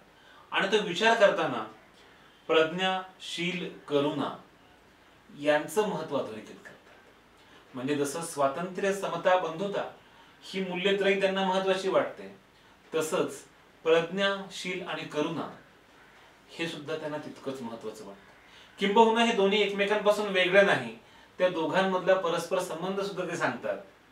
आणि त्याच्यामुळे अत्तदीप भव, तूच तुझा दिवा हो. तुझ्या मागे कोणी देव देवता नाही, तुझ्या मागे इतर कुठलंच ज्याला म्हणतो आपण शास्त्र, धर्म, कर्मकांड नाही, तुझ्या मागे कोणीही नाही, तूच तुझ्या सोबत आहे. असं आपण जेव्हा म्हणतो तेव्हा मात्र आपल्याला स्वतःला जबाबदारी घ्यायला लागते. आणि जबाबदारी आपण घेतो तेव्हा तर्काच्या आणि विवेकाच्या कसोटीवरती आपल्याला हे सगळं तपासून घ्यायला लागतं. त्यामुळे तर्क विवेकाच्या कसोटीवर तपासून घेत वैज्ञानिक दृष्टिकोनाचा अंगीकार करत आपल्याला पुढे गेलं पाहिजे, हे बाबासाहेब सांगतात. आणि बाबासाहेब हे सर्वांचे बाबासाहेब. त्यामुळे हे बाबासाहेबांचं शेवटचं रूप जे आहे, पाचवं रूप जे आहे ते आहे ते सर्वांचे आहेत. म्हणजे ज्यांना जय भीम म्हटल्यानंतर राग येतो त्यांचे सुद्धा बाबासाहेब आहेत. त्यांना माहिती नाहीये की बाबासाहेबांनी त्यांच्यासाठी सुद्धा काम केलेलं आहे. पण अनेकदा मी मगाशी म्हणालो त्याप्रमाणे प्रत्येक महामानवाला एखाद्या जातीमध्ये, धर्मामध्ये, समूहामध्ये बंदिस्त केलेलं आहे. बाबासाहेबांनी केवळ दलितां करता, केवळ एससीं करता काम केलं नाही, त्यांनी महिलांकरता काम केलं, त्यांनी इथल्या हिंदूंकरता काम केलं, मुस्लिमांकरता काम केलं. खरं म्हणजे इथला असा कुठलाच समुदाय नाही ज्याच्या अनुषंगानं बाबासाहेबांनी काम केलेलं नाही. पण दुर्दैवानं आपली ही सगळी व्यवस्था जी आहे ती इतकी जातबद्ध आहे, ती श्रेणीबद्ध आहे, त्याची उतरंड एवढी आहे की आपल्या प्रत्येकाच्या मनामध्ये जात अतिशय घट्टपणे रुजलेली आहे. आणि त्याच्यामुळे सर्वांच्या कल्याणाकरता झटणारे बाबासाहेब जे आहेत ते खरे बाबासाहेब आहेत. पण अनेकदा राजकीय कारणांकरता सुद्धा बाबासाहेबांचं भांडवल म्हणून, करन्सी म्हणून त्यांचा वापर होत असतो. पण आपण जे बाबासाहेबांचा विचार खरोखर मांडतात, ज्यांना बाबासाहेबांचा विचाराचा अभ्यास करून पुढे जायचं आहे, त्यांनी हे आवर्जून लक्षात ठेवलं पाहिजे की बाबासाहेबांचं काम हे सर्वांसाठी आहे. त्याच्यामुळेच वामनदादा कर्डकांसारखा शाहीर असं म्हणतो, वादळी वाऱ्यामध्ये तोफेच्या माऱ्यामध्ये पाहिला भीम आम्ही रणी लढणाऱ्यामध्ये. काल आम्ही त्याला बुद्धाच्या दारामध्ये पाहिलं, तो चांगल्या संस्कृतीचं वहन करत होता. आम्ही त्याला पाहिलं बुद्धाच्या वाटेनं जाताना, आम्ही त्याला पाहिलं कबीराच्या वाटेनं जाताना. ही वाट, हा रस्ता बाबासाहेबांनी दाखवलेला आहे. आज बाबासाहेबांनी सांगितलेलं तत्वज्ञान, त्यांचा विचार मारण्याचा प्रयत्न होतोय. बाबासाहेबांनी ज्या संविधान निर्मितीमध्ये अतिशय महत्वाची मोलाची भूमिका बजावली, ते संविधानच धोक्यात येईल अशा प्रकारची परिस्थिती आहे. सध्याचे राज्यकर्ते हे भारतीय संविधानाला मानत नाहीत. आणि बाबासाहेब असं म्हणाले होते की संविधान कितीही चांगलं असलं तरी सुद्धा ते राबवणारे हात कोणाचे आहेत, त्यांच्याकडं संवैधानिक नैतिकता आहे का, ते त्यानुसार वागतात का, हे सगळ्यात महत्वाचं आहे. आणि त्याच्यामुळे जर संविधानाच्या मूलभूत तत्वांनुसार आपण वागणार नसू तर मात्र संविधानाचा, लोकशाहीचा पराभव वाटेल. बाबासाहेबांनी असं म्हटलं होतं संविधान सभेतल्या शेवटच्या भाषणामध्ये की जात आणि धर्म याला जर देशापेक्षा अधिक महत्व दिलं गेलं तर या देशाचा विनाश अटळ आहे. जात महत्वाची नाही, धर्म महत्वाचा नाही, त्याहून महत्वाचा आहे तो म्हणजे देश, त्याहून महत्वाची आहे ती म्हणजे मानवता. आणि त्याच्यामुळे जर आपण जात धर्माच्या अस्मितेच्या आहारी गेलो तर मात्र आपला विनाश कोणीच रोखू शकत नाही. आणि सगळ्यात शेवटी बाबासाहेब म्हणाले होते की विभूती पूजा हा भारतीय समाजाला जडलेला रोग आहे. म्हणजे एकाच माणसाच्या हातामध्ये जर आपण सारी सत्ता दिली तर मात्र इथे अराजक निर्माण होईल, इथे हुकुमशाही निर्माण होईल, लोकशाहीचं अधपतन होईल आणि अखेरीस हुकुमशाही निर्माण होईल. त्यामुळे आपल्याला त्या दिशेने जायचं नाही हे बाबासाहेबांनी तेव्हाच सांगितलं होतं. शांताराम नांदगावकरांसारखे गीतकार असं म्हणतात, बाबासाहेबांच्या भाषेत असं म्हणतात, निबिड अरण्य तुडवित आलो फोडून हा टाहो, निबिड अरण्य तुडवित आलो फोडून हा टाहो, रथसमतेचा असा आणला सांभाळून न्याहो, रथसमतेचा असा आणला सांभाळून न्याहो. भारतामध्ये या क्षणाला नको त्या रथयात्रा निघत असताना, नको त्या गोष्टी होत असताना, नको ती मंदिरं बांधली जात असताना आपल्याला समतेची रथयात्रा काढायची आहे. आणि इथे निळी पहाट उगवेल जिथे सारेजण समान असतील, सगळ्यांसाठी एक संधी असतील, समान संधी असतील, प्रत्येक व्यक्तीला सन्मान असेल, अशा प्रकारचं एक स्वप्न बाबासाहेबांनी आपल्याला दिलं. 133वी जयंती साजरी करत असताना आपल्याला बाबासाहेबांचं हे स्वप्न लक्षात ठेवायला लागेल. कारण आपल्या सोबत बाबासाहेबांनी दिलेल्या संविधानाचा कंदील आहे, आजूबाजूला वादळ आहे आणि वादळामध्ये ही ज्योत फडफडते आहे. पण हा कंदील विझू द्यायचा की नाही, त्याचा प्रकाश प्रत्येकाच्या अंगणात पडेल, प्रत्येकाच्या घराचा कोपरा न कोपरा उजळून निघेल, यासाठी प्रयत्न करायचा की नाही हे तुमच्या आणि माझ्या हातात आहे. आणि त्यामुळे बाबासाहेबांच्या जयंतीला केवळ जय भीम म्हणून उपयोगाचं नाही, तर संविधान वाचवण्याकरता आपण काय करणार याचा विचार केला पाहिजे. आणि आपण बाबासाहेबांनी दिलेलं, आपल्या संविधानकर्त्यांनी दिलेलं स्वप्न हे टिकवून ठेवलं पाहिजे. ते टिकवून ठेवलं तर आजच्या आणि उद्याच्याही पिढ्या आकाशामध्ये भराऱ्या घेऊ शकतील. त्या भराऱ्या त्यांना घेता याव्यात याकरताच आपण सगळ्यांना मनापासून सदिच्छा. जय भीम.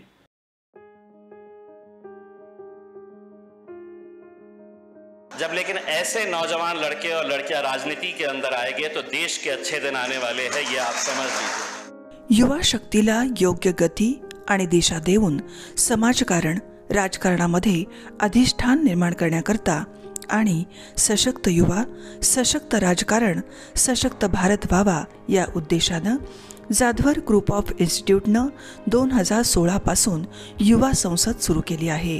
तरुण वर्गाला काहीतरी ॲस्पिरेशन्स आहेत. ॲस्पिरेशन्स असणं खूप गरजेचं आहे. जर पुढे काही आपल्याला करायचं असेल तर आपल्यामध्ये इच्छाशक्ती असली पाहिजे. ती इच्छाशक्ती आपल्या सगळ्यांमध्ये बघून खरंच खूप अभिमान वाटतो. देशातील लोकशाही बळकट व्हायची असेल तर सुशिक्षित युवकांनी राजकारणात आलं पाहिजे हा विचार घेऊन युवा संसदेच्या माध्यमातून 1000हून जास्त युवक राजकारणाच्या मुख्य प्रवाहात आणण्यासाठी जाधवर ग्रुप ऑफ इन्स्टिट्यूटनं उचललेलं हे पाऊल समाजाला वेगळी दिशा देणारं आहे. आताच्या राजकारणामध्ये जर का तुम्हाला टिकून राहायचं असेल तर तुमची फेस व्हॅल्यू ही आता आपण स्वतः त्या ठिकाणी क्रिएट करायला शिकलं पाहिजे. जोपर्यंत तुमची फेस व्हॅल्यू तुम्ही समाजापुढे नेऊन ठेवू शकत नाही तोपर्यंत समाज किंवा नागरिक तुमच्यापर्यंत आकृष्ट होऊ शकत नाही. अशी सध्याच्या राजकारणाची परिस्थिती आहे. हिंदुस्थानी हे एकच जात असणं हे अत्यंत गरजेचं आहे. समाजासाठी चांगले नेतृत्व निर्माण करणं हा महत्त्वाचा उद्देश डोळ्यासमोर ठेवून प्रभावी नेतृत्व करणारे चेहरे युवकांच्या समोर आणून त्यांना प्रेरणा देण्याचं काम या माध्यमातून सुरू आहे.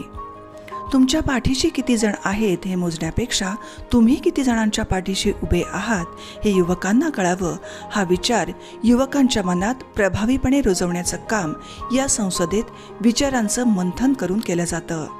परंतु बांधवांनो, तुम्हाला तुमचं चॅलेंज आणि रस्ता तयार करायचा असेल तर स्वतःच्या दिमागाने चालण्याचा प्रयत्न करा. सारं पैशावर होतं काय असं नाही, काय गरज नाही पैशाची.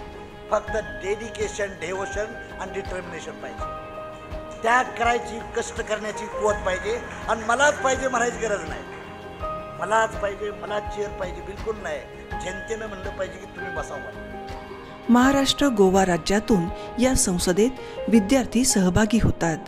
सावित्रीबाई फुले पुणे विद्यापीठ, लायन्स क्लब इंटरनॅशनलच्या संयुक्त विद्यमानं ही युवा संसद चालवली जाते. या संसदेत आजपर्यंत महाराष्ट्र आणि महाराष्ट्राबाहेरील राज्यातील मुख्यमंत्री, मंत्री अशा अनेक मान्यवरांना सन्मानित करण्यात आलंय. तसंच समाजात निस्वार्थीपणे समर्पण भावनेतून उल्लेखनीय कार्य करणारे आदर्श सरपंच, पंचायत समिती सदस्य, जिल्हा परिषद सदस्य, आमदार, खासदार, मंत्री, पत्रकार, प्रशासकीय अधिकारी यांना विविध पुरस्कारानं सन्मानित केलं जातं. मध्यमवर्ग काय म्हणतं, नको बाबा राजकारण, आम्हाला राजकारण नको, याचं राजकारण घाण आहे. अरे घाण आहे तर साफ करायला उतरा गटारात, तर साफ होईल, लक्षात घ्या. त्यामुळे माझी तरुण मुलांना ही विनंती आहे, आई वडिलांनी जरी सांगितलं राजकारण खराब आहे तरी ते अजिबात ऐकू नका. आपण चांगले असू, आपण ठरवलं भ्रष्टाचार करायचा नाही, आपण ठरवलं सचोटीने वागायचं, आपण ठरवलं सामान्य माणसाची बांधिलकी ठेवायची, तर आपलं राजकारण चांगलं होऊ शकतं. युवा संसदेत शैक्षणिक, सामाजिक, आर्थिक, राजकीय, औद्योगिक, कला, क्रीडा, सांस्कृतिक, विज्ञान आणि संशोधन क्षेत्रातील व्यक्तींचं बहुमूल्य मार्गदर्शन युवकांना दिलं जातं. विविध सामाजिक आणि राजकीय क्षेत्रांवरील विषयांवर विस्तृतपणे चर्चा करून संबंधित अहवाल विविध राज्यातील राज्यपाल, मुख्यमंत्री, संबंधित विभागाचे मंत्री यांना पाठवण्यात येतो. कि मंजिल मिले ना मिले ये मुकद्दर की बात है, हम कोशिश भी ना करें ये गलत बात है. उच्च विद्या विभूषित संस्थापक अध्यक्ष प्राचार्य डॉक्टर सुधाकरराव जाधवर आणि उपाध्यक्ष ॲडव्होकेट शार्दूलराव सुधाकरराव जाधवर यांच्या कुशल नेतृत्वाखाली या संस्थेने राबवलेला युवा संसद हा अभिनव उपक्रम जगात सर्वात मोठ्या असलेल्या आपल्या देशातील लोकशाही बळकटीकरणाला नक्कीच हातभार लावेल असा विश्वास वाटतो. 40 वर्ष माणसांमध्ये काम केल्यामुळे डोळे माझे खूप शार्प आहेत, कानही माझे खूप शार्प आहेत, ते पटकन विश्लेषण करतात. त्याच वेळेला मला जाणवलं की खूप गट्स असणारा पोरगा आहे, खूप गट्स असणारा पोरगा आहे. आणि आज इथे शांतपणे सगळं त्याचं पाहता पाहता असं लक्षात आलं की हा खूप मोठा माणूस होऊ शकतो. असा या युवा संसदेचा एका अर्थाने संयोजक आणि या ट्रस्टचा उपाध्यक्ष शार्दूल जाधवर. जाधवर ग्रुप ऑफ इन्स्टिट्यूटच्या या प्रयत्नांना असंच यश लाभत राहो ही सदिच्छा.